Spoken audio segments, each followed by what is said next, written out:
We begin in Ukraine, where in remarks on Sunday, the president spoke out against holding wartime elections. Volodymyr Zelensky said he believes it would be too dangerous for the country. He added that such elections are a huge risk that will split Ukraine. Zelensky speaking out in response to a call by his former defense minister to organize a vote. For more on this, we can cross now to our correspondent in Kyiv, Emmanuelle Chaze. So, Emmanuelle, Ukraine is currently under martial law. So what are people making of this response ruling out elections?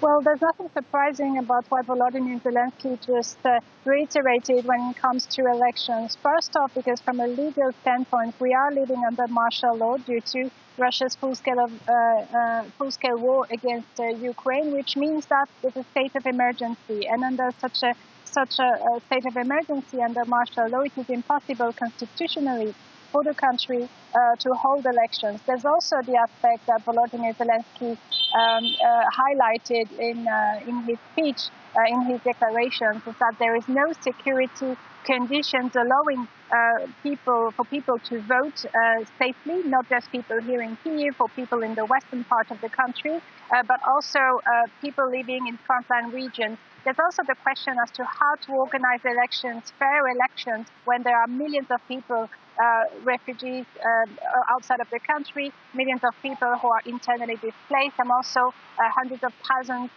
of soldiers who also have the right to vote, but who are not necessarily in a position to do so when they're on active duty. So Volodymyr Zelensky highlighted those challenges. He also said that it would be a tsunami to organize an election at wartime, but nothing really changed. Essentially, he was answering to the calls for elections from his former defense minister, Mikhailo Fedorov, but the stance of the government on wartime elections hasn't changed so far.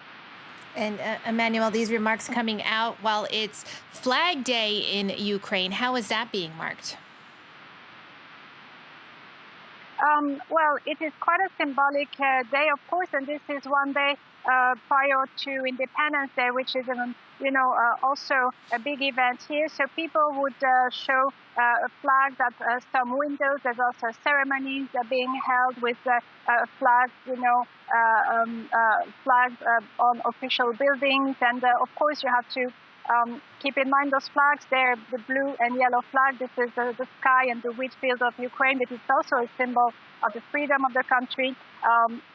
Bearing such a flag, showing such a flag in occupied territories, for example, that can mean arrest, that can mean death also for those who dare to bring it out. So it's of utmost importance. It's a flag that represents the independence of Ukraine, the sovereignty of the country, and of course, as the country is experiencing some of its darkest hours, it is of utmost importance for people to celebrate this flag.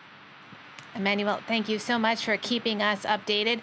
That's Emmanuelle Chaze reporting there in Kyiv, Ukraine.